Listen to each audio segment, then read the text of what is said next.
I always told myself that it was the wind.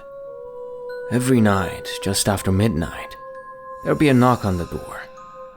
Soft at first, like someone tapping gently, almost polite.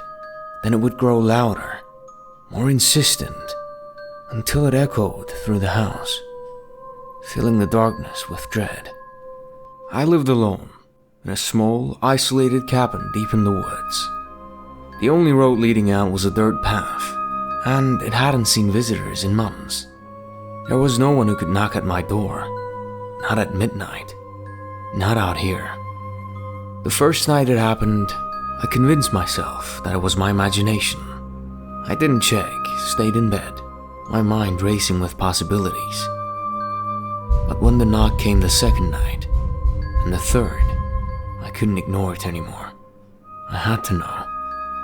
On the fourth night, I sat in the dark living room, staring at the door. Midnight came, and like clockwork, the knocking began. Soft, just like always. My heart pounded in my chest, but I forced myself to stand and approach the door. The knocking grew louder, more urgent, as I got closer. With shaky hands, I reached for the doorknob, hesitating just a moment before pulling the door open. But no one was there. The night was still, the forest quiet. Not even a breeze stirred the trees. I looked out into the darkness, heart racing, but nothing moved. No footsteps, no shadows, just the endless void of night. I closed the door, trying to calm myself, but I couldn't shake the feeling that something was wrong. I checked every lock, every window, before finally getting back to bed. But sleep wouldn't come. The next night, the knocking came early, at around 11:30, and this time, it wasn't soft. It pounded against the door, shaking the wood in its frame. Fear gripped me as I approached the door again. I opened it a crack, expecting to find nothing, but there was something. A note, folded neatly, sitting on my doorstep. My hands shook as I picked it up. Written in smeared ink, it said, "Let me in." I slammed the door and locked it, my pulse racing in my ears. The knocking didn't stop.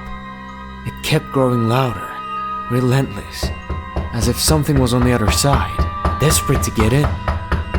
And as suddenly as it began, the knocking stopped. Silence. The world outside my door, quiet. I couldn't sleep that night. The next night, there was no knocking. But when I opened the door the next day, another note was waiting for me. It's already inside.